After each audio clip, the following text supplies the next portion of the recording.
Hello, Caroline. How are you doing? I'm very well, thank you. Very well.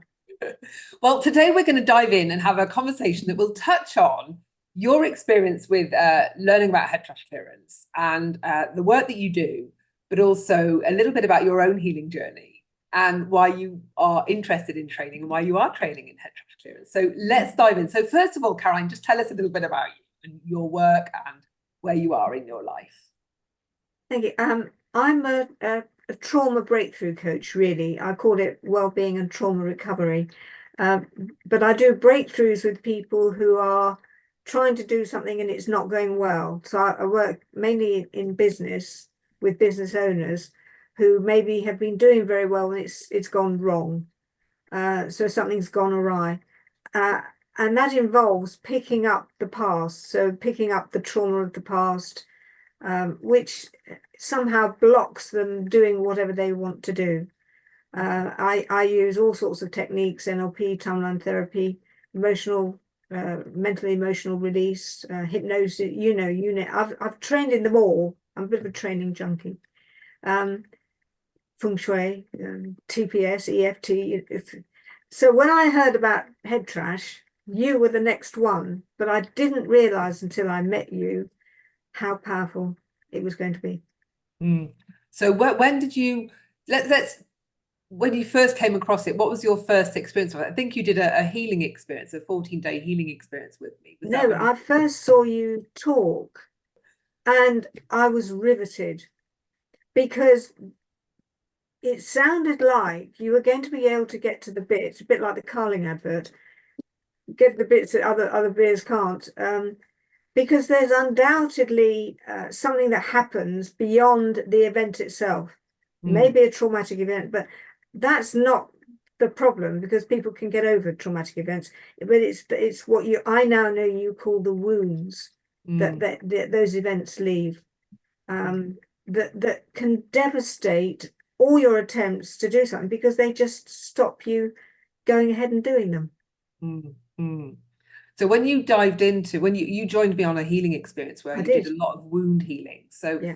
the healing experience is a 14-day experience where I just provide all the healing resources and people can just choose whatever they want to heal during those 14 days. And from what I can remember, you dived into the wound healings on all the childhood wounds. So just tell us a little bit about that. Well, there's a great long list that you come up with. And you think, well, no, yeah, tick, tick, tick. So I went down the list and then I picked one that I thought was good. And I did it. I can't, to be honest, I can't remember which one it was now, but I did it and it was amazingly powerful because it took me right back. Because as you speak your lovely words, one's mind goes off in all directions, tuning into what comes up. And it was so freeing of I could recognize patterns in myself that I had done all my life, not knowing they were patterns, not even identifying it as a behavior, but now I was aware of it. And with awareness, of course, comes the opportunity to clear it and do something about it. So in those 14 days, I think you binged. That would be a fair comment, wouldn't I think I it? think I think that's fair to say. Yeah, I binged. And so you had a little bit of an intense spurt at the beginning and realized that maybe this was a bit too much too many there's too much of a good thing because it can really kind of knock you. What was that like? That sense of hang on, I really slow down here. On the first day, I did two, and that was definitely unwise because when you change anything in your mind, it affects your whole neurology. And I went a bit doolally for a day. Um, it was extraordinary that I was aware of it, made me aware of how powerful it wasn't a problem that I was doolally. I was just a bit bonkers, couldn't remember how to put kettle on, things like that. But it made me aware of how you'd definitely caught on to something here Mm, because it was so powerful, so mm. powerful. And so when now that you've done more wound healings, you've got Yeah, a few more under your belt now, haven't you? yeah. Because you've kind of pursued the head trash clearance journey with enthusiasm. So now that you've got quite a few wound healings under your belt, now what is your perspective or your views on them in terms of a tool for healing? It's like peeling the layers of an onion. And it's only when you get the outer layers off and something else comes up that you can get at it. Mm, And it is this ability to help people dig down and get to the issue that's actually causing the problem. mm, And that's, in my experience, quite a unique skill, how you do it. So that's why I wanted to learn how to do it, to actually fathom out what was going on. And also the way you link things with the emotions. mm, There's a huge making sense here that needs to be known more of. And it's so releasing for people. mm.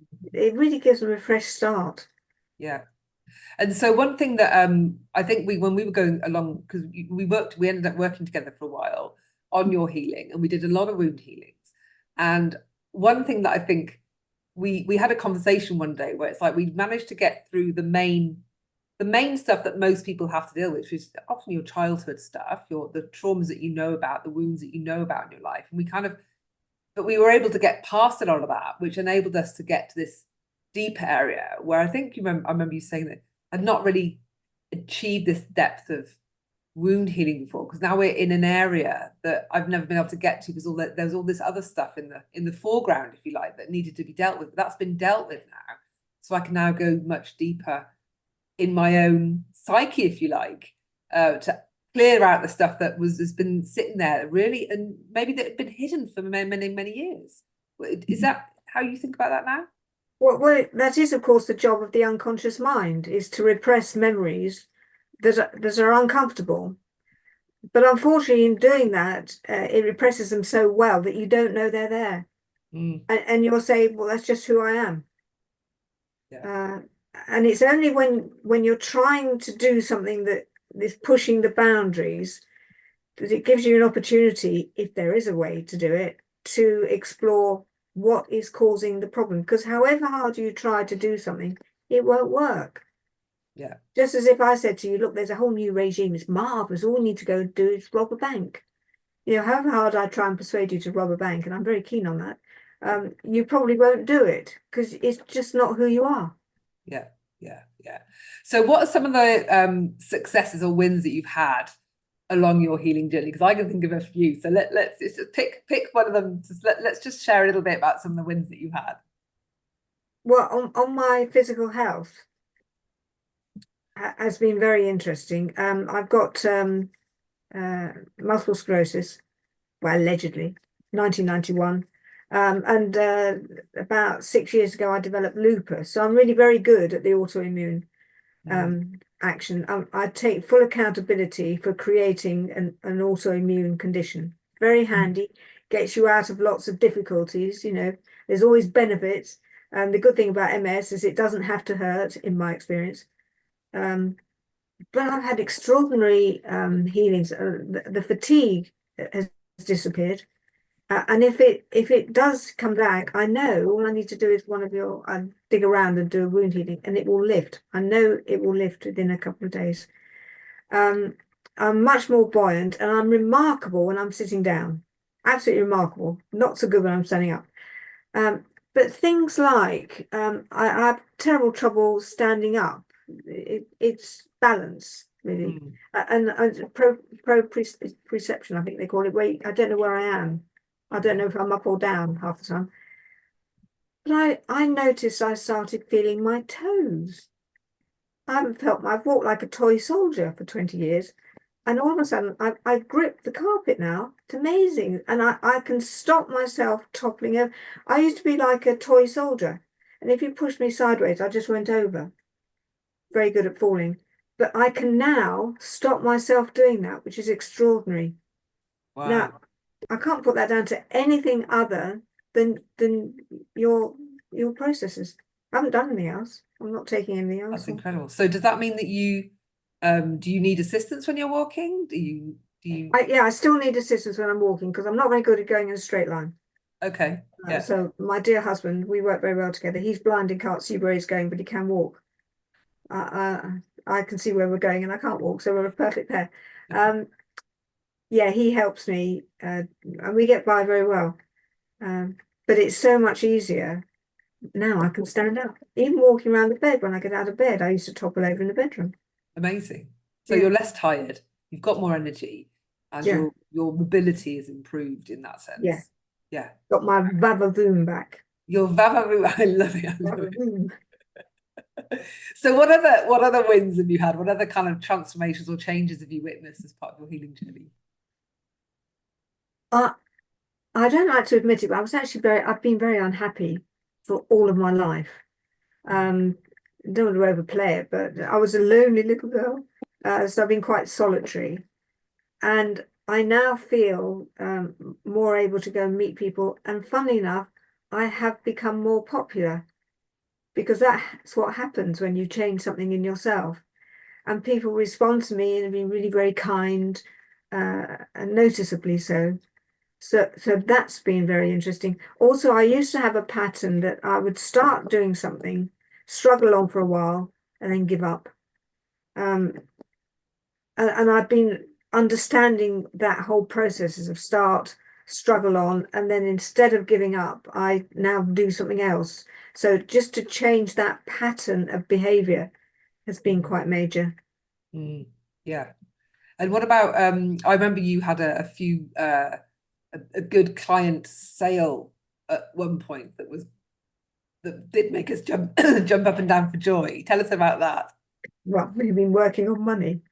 And I couldn't believe it. This a wonderful client just rocked up and paid me to do the first trauma clearing bit. And I said, "Oh, you need more?" And he said, "All right, how much is that?" And I said, "It's another 3 grand." He said, "All right, then wrote a check." And I thought, "Oh, that's very handy, very handy." That wouldn't have happened before. It would just didn't happen before. I had to invoice people and do all the other things. And actually, for most of my clients, they come to me when they're in trouble, and they're so pleased to have somebody that can help them that they do pay very willingly for what I do. But that was remarkable. Yeah, brilliant, brilliant. So with everything that you've kind of experienced for yourself, tell us now you're training in head trash clearance. So just tell us a little bit about, based on everything that you've learned, like what is it that made you want to learn to use this modality professionally? It's because I do a breakthrough session process with people, which looks at their past and the relation to the family and all the rest of it. But it doesn't do the head trash stuff. Not really. So you're still relying on the person accessing their unconscious mind to come up with the first event and all that stuff.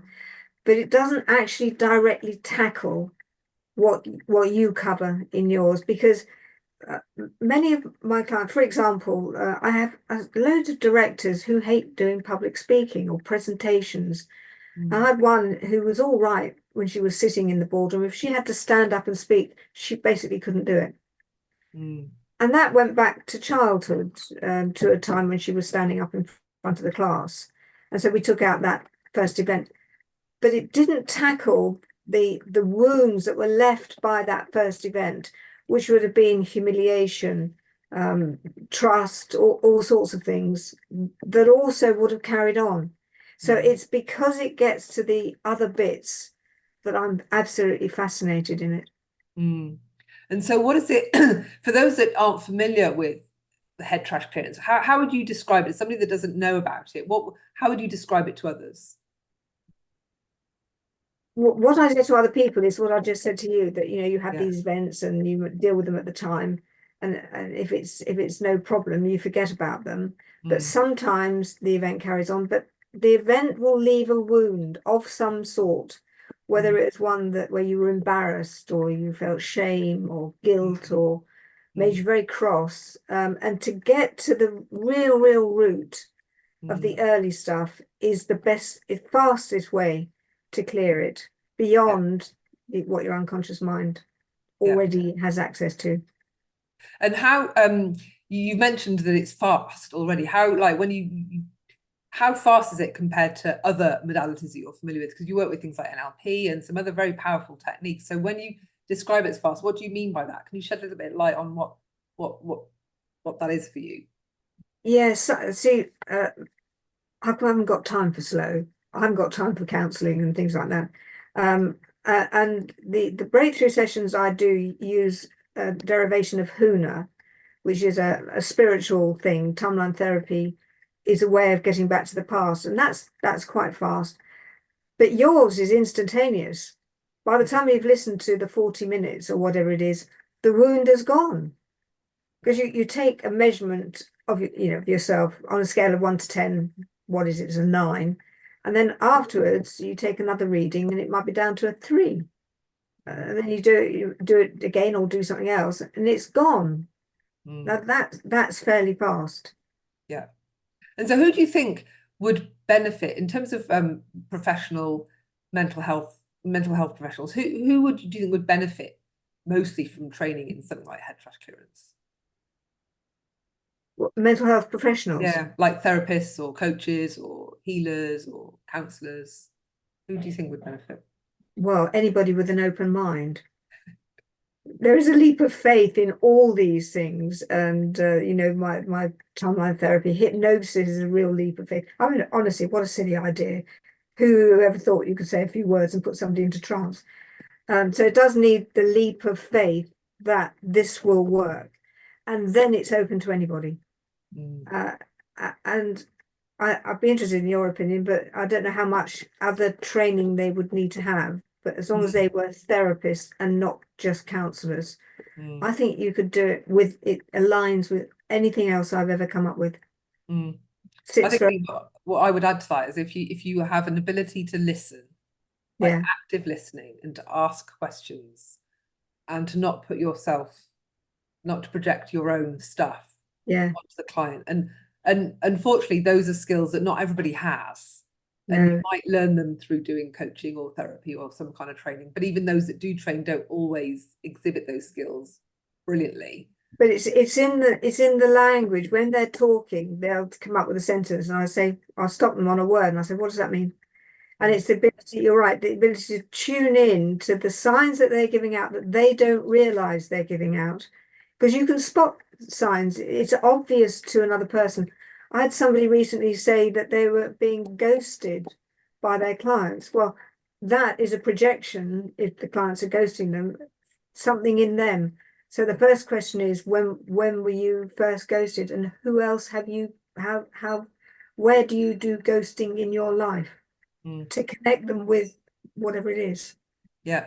I'm curious as to what you've talked a lot about your own changes, the transformations that you've witnessed, but as a result of kind of using head trash clearance over a period of months, what other changes have you observed in the way that you go about living your life or being you, like in terms of, and I guess what I'm hinting at here is this shift in maybe consciousness that you may have witnessed in yourself. Like, what kind of shifts have you witnessed or observed in yourself as a result of doing this level of deep healing?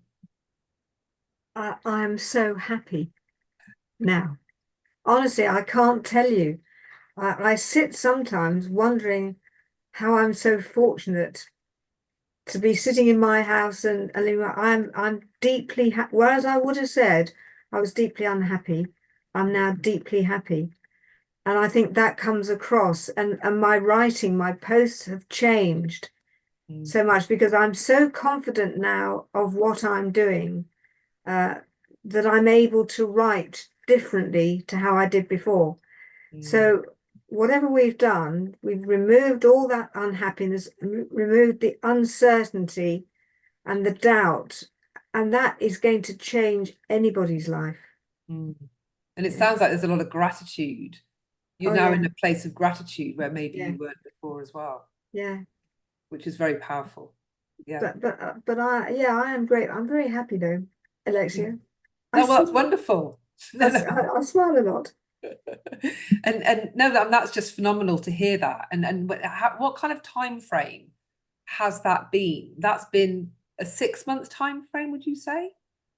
Yeah, really. I can't remember when the 14-day was. About March or something, wasn't it? Yeah. We're September. It's not long. No. So to bring about that level of shift that you've seen in your health, but also just going from somebody that was deeply unhappy to happy, and without self-doubt, 6 months turnaround for that is quite remarkable. Yeah. So in terms of integrating this into your work into the work that you do. How do you see it integrating into the work that you do? I'm looking forward to getting my hands on it, to be able to introduce it to new people as a real solution to whatever their problem is. So I'll still do the trauma stuff, so clear the actual trauma. But even once you've cleared the trauma, and there's some awful traumas, childhood traumas around, to clear the wounds that have been left behind is something that isn't touched on normally in trauma clearing. So if you get PTSD, you can clear the actual event, so they won't get the flashbacks and all the rest of it. But underneath of these wounds of whatever they are, and to get to that bit on top is going to be magnificent. So one of the things I do, Caroline, when I work with my clients, as you're aware, and that I train also, is taking calibrations and readings of people on their healing journey to measure the impact that we're having. And so many people might be familiar with the tool, the map of consciousness. And so I use a very similar metric system to what he talks about. So we were taking readings throughout your healing journey.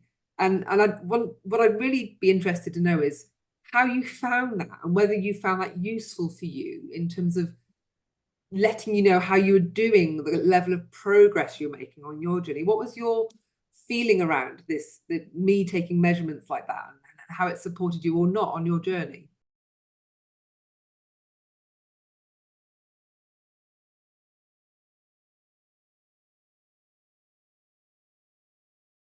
As far as getting readings goes, I am so excited to know where I am, whatever's being measured. If you get one of those quizzes in the paper, see if you're this. I've always got them all: ADHD, autism, you name it. I can answer them successfully, because I love that sort of thing. And it was so fascinating. I can't remember where I started, and then I started going up, and that's whoopie-doo. In my experience, most people will put themselves way up. They'll say, "Oh, I think I'm up here," confidence and love and whatever it is, which is much too high. So actually measuring people as to where they are then allows them to start thinking, yeah, perhaps I am there. And then you can start measuring up further. But I find it so encouraging. Yeah. And did you find, when people do shift their consciousness and raise their level of consciousness, certainly when we look at the way that the map of consciousness describes what that state of mind is, what that typical emotional state is, did you find that resonated with how you felt you were, like your own, did that reflect where you felt you were? The ego aside, because we always like to think we're higher than we are. Yes, it did very much so. It allowed me to confront the fact that I was actually very unhappy, and I was not achieving very much, because we're encouraged to be positive and confident and say nice things, and all you have to do is say how the world will be. But that's not how it is. It's too high. It swings too high. If you come up with an affirmation that says, life's a wonderful place, and then you plummet back down again. So it's enabled me to stop that up and down. Yeah. So I am where I am, and then I've gradually nudged up. Yeah. And I call it the fallout has been remarkable. How things have eased. Yeah. So that up and down that you're describing is one of the levels on the ladder of healing, which is the head trash model that reflects very closely the map of consciousness, which is the bouncy ball. Which is where you do bounce up and down between these high states and low states, but there's a little bit of unpredictability there, there's inconsistency there, and so you don't feel grounded. And one thing that the bouncy ball struggles with is making progress with regards to goals in their life. They struggle to pursue something and get all the things done. And so by kind of reducing the bounce, if you like, the kind of the up and downs that you just described, you find your true level, and that can really help you to feel more grounded, and then start really pursuing a line of, let's say, a goal or a direction, a purpose with stamina in a way that, and focus in a way that maybe was missing before. Does that resonate with you? Does that kind of feel like where the journey that you've trodden? Very much. And what I love is your metaphors that you use to describe these states. Because looking back over my notes, I was up and down. I'd be either wildly enthusiastic about something, or in the depths of deep despair. There was nothing in between. I was just up and down all the time. Almost on the same day, I could go up and down. Be excited in the morning and then flat by midday and up and down again.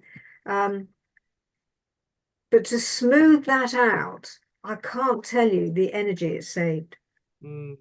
So instead of creating things and then having to get yourself out of them and then doing something else, to be on a consistent line is always going to be much easier because you know where you're going and you can plan around what it is. So the changes are quite remarkable, actually, when you look at it in the whole. Yeah. And do you think you feel more resilient or able to deal with challenging life situations? Do you feel like you've got more of a like an emotional backbone, if you like? Or... I always had quite a good skill at getting myself out of trouble. The trouble is that if you're good at getting yourself out of trouble, you need to keep putting yourself in trouble in order to get yourself out of it, if that makes sense.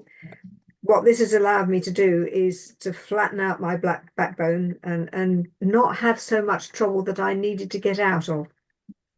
Yeah. So I am therefore much more resilient with less effort. Yeah. And I guess that gives you a lot more emotional energy and just energy for day-to-day living. Yeah, very much so. So does that translate in terms of maybe less sleep or more mental energy? What does more energy look like for you in your life? Well, whatever's going wrong at the time, I'm now able to recognize that it's probably nothing to do with me. It's circumstances. If I can't affect them, then do something else. So I now know to do something else. So I either preoccupy my mind doing something else or have a conversation. So I'm not unhinged by what's going on. Yeah. And I've got a very stable relationship, a very stable way of living my life. So everything's getting very stable. So I don't have these wild outbursts of energy sapping things anymore. And so does that feel good for you, having this stable, calm? Is that, you know, because you mentioned earlier a bit of a rebel, like to get into trouble. So is there a part of you that kind of wants, I mean, do you like this calm, stability that's in your life now? Well, when I say calm, it's not that calm. No, but I can still have things going on. So in my way, I'm still a little bit of a rebel, but my rebel might be to have a fried egg instead of a poached egg. You know, it doesn't need to be such a wild rebellion anymore. In terms of using the ladder of healing, then the head trash ladder of healing, where we're taking readings of people on their clearance journey, do you see that as like, is that something you're going to find useful in your work professionally in supporting people? Certainly in the trauma work, because they tend to be quite low down. They're either running some red or the orange. Not that they're experiencing it in their life, and this is the challenge, that they may be very successful, but they're having difficulties, but it's coming from a very low level, for example, shame. If they've got deep shame in there, in some way they'll hold themselves back in case they're exposed from it, and that will limit them. To enable them to see a ladder and understand that it's just a process we have to go through to work up is so freeing for them. There's nothing wrong with being where you are. It's perfect the moment you're there. But if you want to get somewhere else, let's change it and help you move up. So is there anything else you'd like to say in closing then to anybody that may be considering that, you know, maybe somebody that is a therapist or a counselor, they want to maybe find ways of working differently with their clients? Anything else you'd like to tell them? Yes. If you're a therapist and you have clients, marvelous. But if you are a therapist, clearing all this stuff out of yourself will enable you not to resonate with clients that present in terrible conditions. I work with childhood trauma and with adults, and they present such sad things to me, and I'm able to work with them and help them without it affecting me at all. I just move on to the next client without even thinking about it. Make my notes and off I go. So it will help you yourself to become a better therapist by being clear of your own stuff, and then you can help people to free themselves.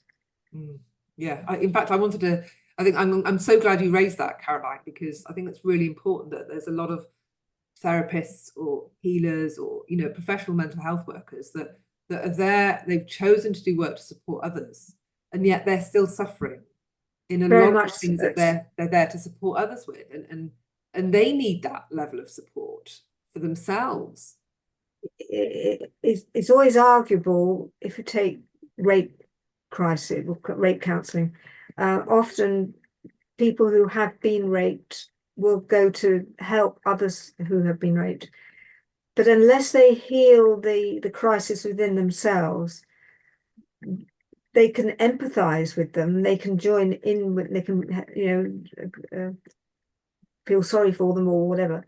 But to really help somebody move on from that, yes, to have had the experience and be able to talk about the experience without the emotions, because what you do is neutralize things, if you remember. So the event is still there, you can still remember it, but it hasn't got the kick on it.